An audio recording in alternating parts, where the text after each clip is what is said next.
Kami awali. Assalamualaikum warahmatullahi wabarakatuh. Waalaikumsalam warahmatullahi wabarakatuh. Selamat malam, salam sejahtera untuk kita semuanya. Yang kami hormati Bapak Bambang Riyadi MPD dan Bapak Heru Prasetyo MPD selaku dosen pengampu mata kuliah umum pendidikan bahasa Indonesia, dan yang saya sayangi teman-teman kelompok B dari program studi bimbingan dan konseling kelas B Fakultas Keguruan dan Ilmu Pendidikan Universitas Lampung. Di sini saya selaku moderator yang akan memandu jalannya presentasi dari kelompok kami, yang dimana kami di sini mendapatkan tugas yaitu untuk membuat karya tulis ilmiah untuk memenuhi tugas akhir mata kuliah umum pendidikan bahasa Indonesia. Di sini kami mengambil tema yaitu rahasia magnet rezeki dalam pemikiran psikologi dengan referensi buku milik Bapak Nasrullah yang berjudul Rahasia Magnet Rezeki. Langsung saja saya perkenalkan terlebih dahulu teman-teman satu kelompok kami, yaitu kelompok B, di mana anggotanya terdiri dari yang pertama ada Indah Kurnia Agustin, yang kedua ada Maria Susana, yang ketiga ada Putri Diah Bulan Sabita, dan yang keempat ada Tina Aini Sakarina Lubis, dan yang terakhir saya sendiri Marcella Leolita Zaroi. Untuk yang selanjutnya langsung saja presentasi yang pertama akan dibacakan dan akan dijelaskan oleh Tina Aini. Kepada Tina Aini dipersilahkan. Terima kasih Sela. Jadi definisi magnet rezeki. Magnet sendiri diartikan sebagai suatu benda yang memiliki kemampuan untuk menarik benda-benda lain yang ada di sekitarnya. Kalau rezeki adalah segala sesuatu yang bermanfaat bagi makhluk hidup yang diberikan oleh Tuhan untuk kita semua. Jadi magnet rezeki itu adalah sebuah cara yang digunakan untuk dapat menarik segala sesuatu yang diinginkan dalam hidup dengan tujuan untuk memenuhi segala kebutuhan diri, dan hal tersebut dapat terjadi apabila manusia itu mampu untuk terus meningkatkan kualitas dirinya. Next. Definisi manusia dan psikologi.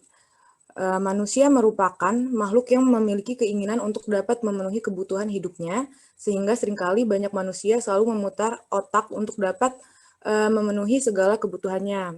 Kalau psikologi adalah sebuah ilmu yang mempelajari lebih dalam mengenai mental, pikiran, dan perilaku manusia. Next, itu dunia kuantum sebagai pemahaman dasar magnet rezeki. Apa itu dunia kuantum? Dunia kuantum adalah sebuah realitas dunia lain. Ilmu mengenai dunia kuantum ini menyebutkan bahwa di samping dunia yang kita lihat sekarang, terdapat dunia yang halus atau tidak terlihat, yang dimana hal tersebut dapat dipahami dengan pemikiran psikologi. Dalam dunia kuantum, manusia satu dengan manusia lainnya itu saling berhubungan. Contohnya ketika kita sedang membicarakan kebaikan orang tersebut, tiba-tiba orang yang dibicarakan tersebut hadir secara tiba-tiba. Artinya baik secara sadar maupun tidak sadar, sebenarnya seluruh manusia yang ada di muka bumi ini terhubung dengan adanya dunia kuantum. Selanjutnya materi akan dibacakan oleh Marcella. Silakan Marcella. Terima kasih Tina. Yang selanjutnya yaitu rahasia magnet rezeki sendiri. Di sini, dari referensi buku yang kami baca, terdapat 3 rahasia magnet rezeki melalui pemikiran psikologi. Yang pertama yaitu ada the power of positive thinking. Next. The power of positive thinking. Pikiran yang dominan, maka yang terpancar dalam kehidupan pun akan positif. Pikiran yang positif, yang dominan, maka yang terpancar dalam kehidupan pun akan positif. Namun sebaliknya, jika yang terfokuskan adalah pikiran yang negatif, maka akan terpancar energi negatif. Nah, akal pikiran manusia berpikir sebanyak 60.000 kali pikiran setiap harinya. Setiap pemikiran yang hadir itu memiliki energi yang berbeda, baik yang positif maupun yang negatif. Dengan adanya energi tersebut, maka yang akan terpancar ke alam adalah yang mendominasi pikiran kita. Jika yang mendominasi pikiran kita adalah pikiran positif, maka yang terpancar adalah pikiran positif. Begitupun sebaliknya, apabila yang mendominasi pikiran kita adalah pikiran negatif, maka yang akan terpancar adalah pikiran negatif juga. Yang selanjutnya, di dalam agama Islam juga dikatakan bahwa setiap pikiran itu adalah doa. Nah, dalam sebuah hadis, sabda Nabi SAW yang berbunyi inda zoni abdi, dan seterusnya yang artinya sesungguhnya aku berdasarkan prasangka hambaku. Artinya di sini Allah ataupun Tuhan itu sesuai dengan prasangka hambanya. Nah, yang selanjutnya dapat kita implementasikan dalam kehidupan kita sehari-hari. Sebagai contoh, di sini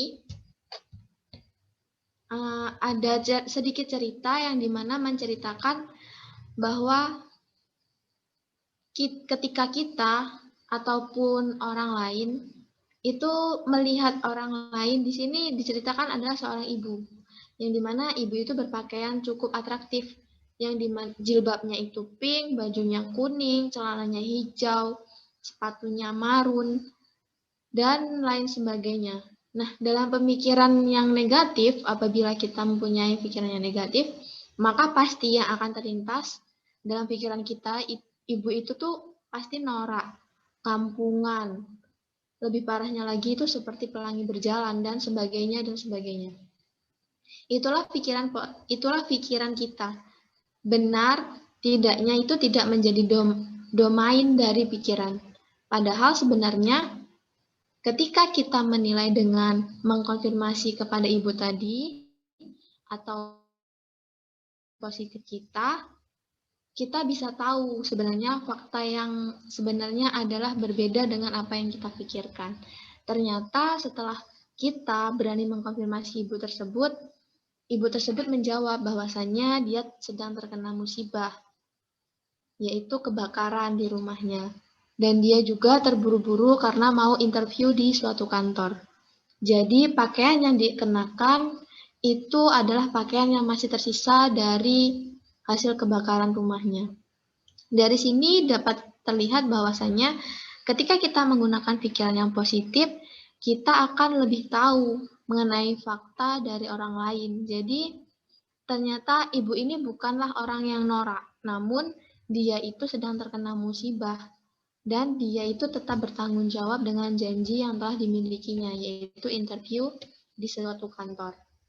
Nah, maka kesimpulannya adalah jika pemikiran kita itu positif, maka pandangan kita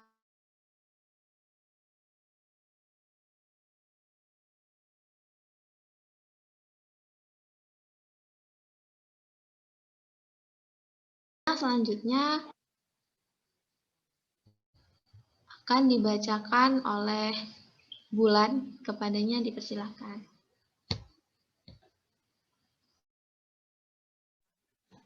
Jadi selanjutnya adalah the power of positive feeling.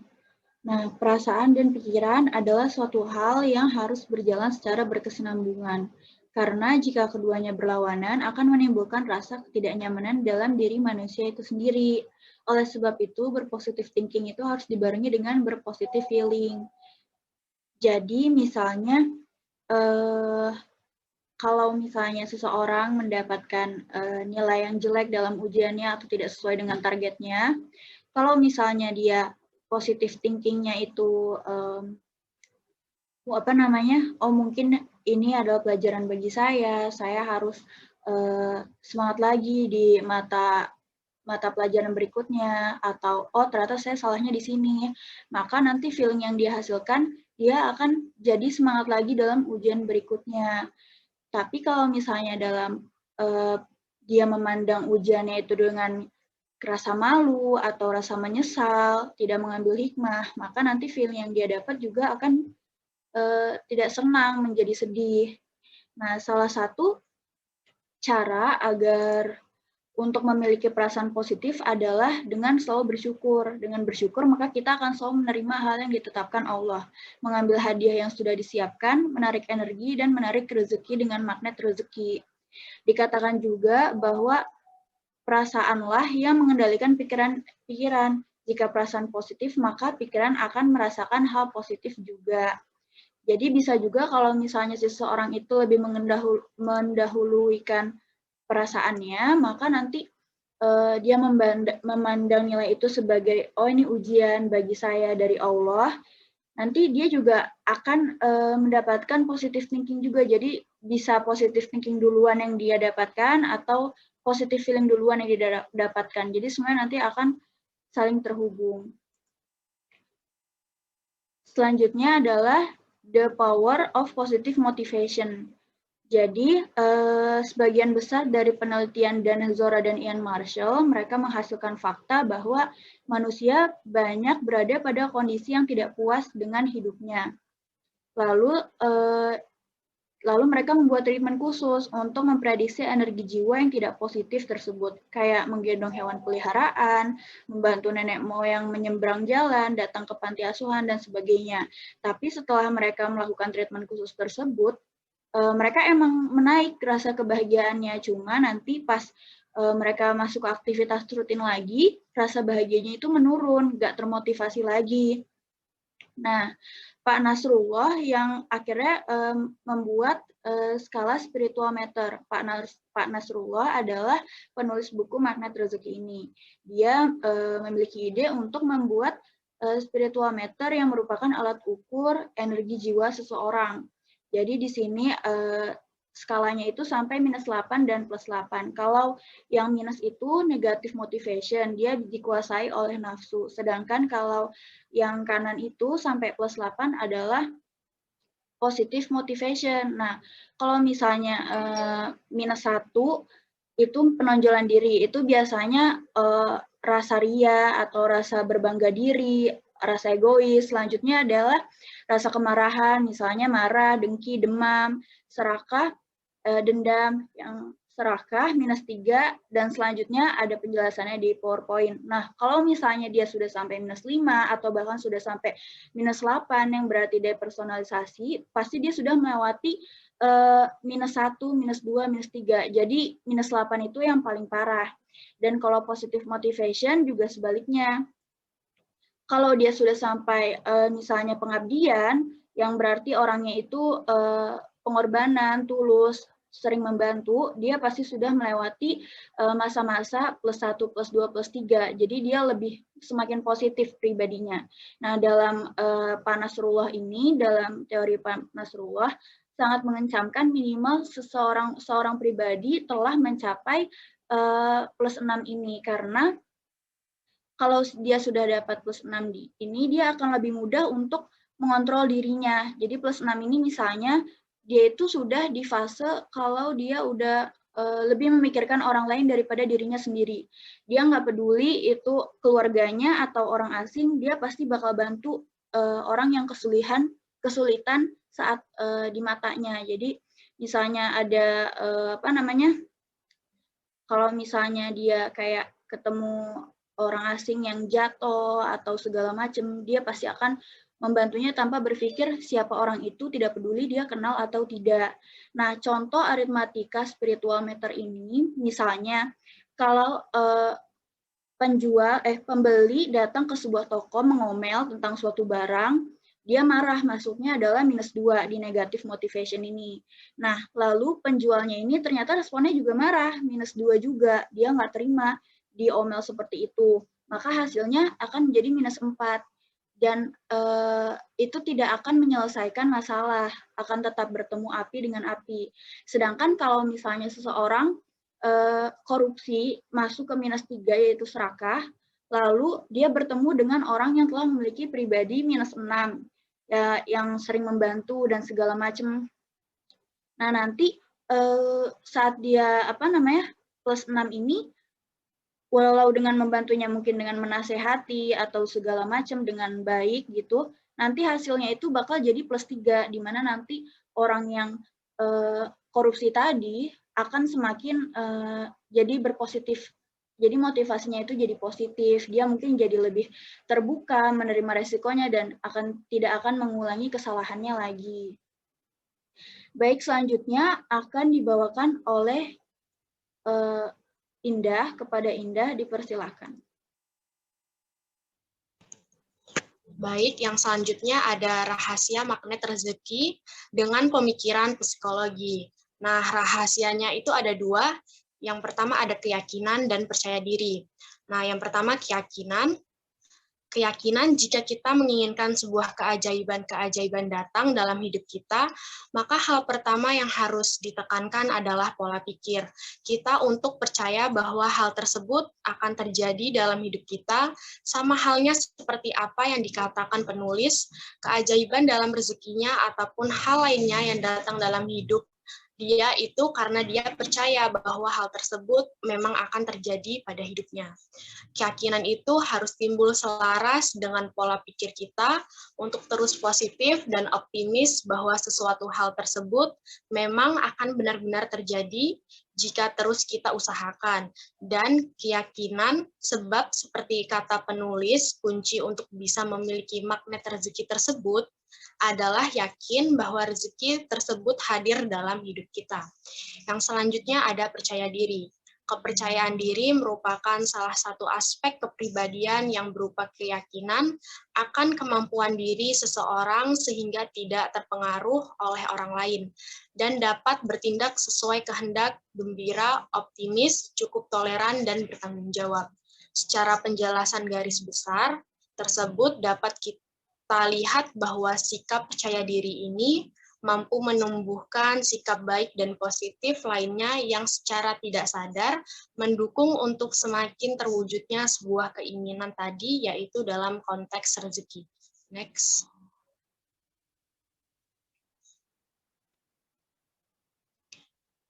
Yang selanjutnya ada pengaruh pemikiran dengan rahasia magnet rezeki. Pengaruh pemikiran dengan rahasia magnet rezeki dalam pemikiran psikologi, berpikir positif adalah sikap mental yang melibatkan proses memasukkan pikiran-pikiran, kata-kata, dan gambaran-gambaran yang konstruktif atau membangun bagi perkembangan pikiran. Selain itu, pikiran positif juga merupakan sebuah potensi dasar yang mendorong manusia untuk berbuat dan bekerja dengan menginvestasikan seluruh kemampuan kemanusiaannya. Sehingga dapat kita simpulkan bahwa dengan adanya pemikiran positif ini, maka secara tidak sadar kita selalu menyalurkan seluruh kemampuan kita untuk bisa mendapatkan apa yang kita inginkan tersebut. Dari kesimpulan tersebut, psikologi tentu saja berpengaruh dengan magnet rezeki seseorang. Yang misalnya saja ketika seseorang terganggu jiwanya, emosi selalu mewarnai jiwanya, memiliki mental yang tidak kuat, maka hal tersebut perlu diubah dengan cara melakukan latihan atau terapi. Sehingga seorang dapat menjalani hidupnya dengan cara bersyukur dan bersabar, hasilnya tentu saja tidak berdampak pada kesehatan jiwa raga, namun juga dapat berdampak pada rezekinya.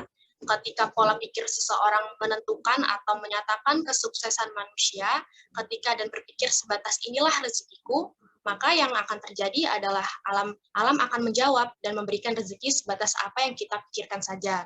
Kemudian ketika seseorang memikirkan atau mengatakan apa sih rezeki itu, tentu saja yang terbayang adalah mungkin uang kertas, uang logam, rumah, tanah, saldo di rekening, pekerjaan, namun manusia jarang berpikir bahwa sebenarnya rezeki tidak hanya sebatas materi saja.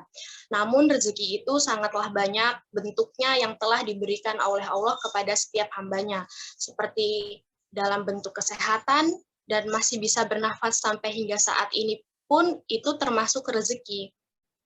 Mungkin selanjutnya akan dilanjutkan oleh Susan.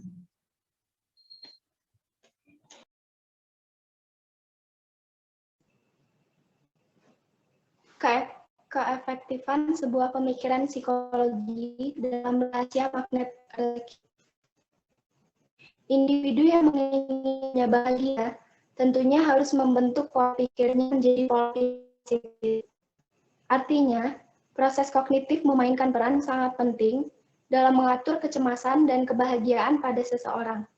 Selain itu, proses berpikir sangatlah penting dalam berhubungan dengan perilaku dan berbagai keberhasilan hidup seseorang.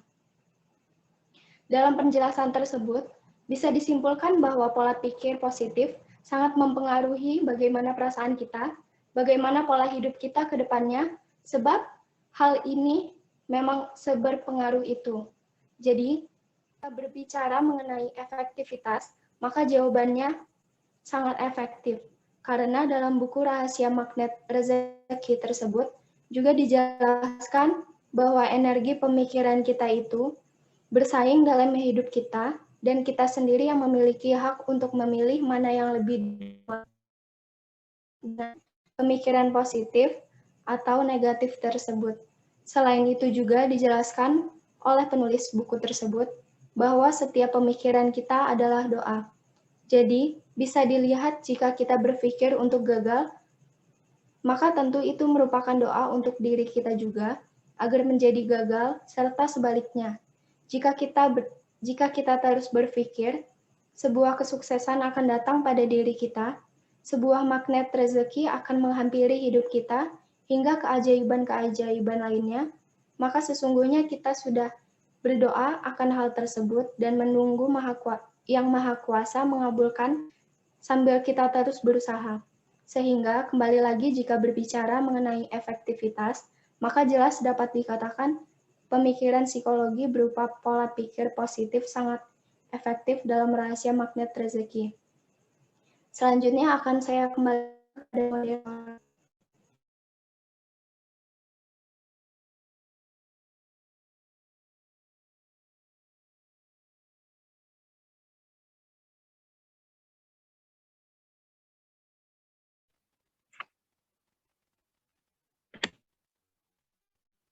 Baik, terima kasih kepada teman-teman yang telah mempresentasikan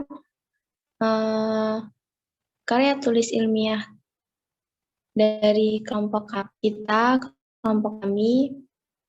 Mungkin itu presentasi yang dapat kami persembahkan untuk memenuhi tugas akhir mata kuliah Umum Pendidikan Bahasa Indonesia. Untuk kurang dan lebihnya kami mohon maaf. Kami akhiri. Wassalamualaikum warahmatullahi wabarakatuh. Waalaikumsalam warahmatullahi wabarakatuh.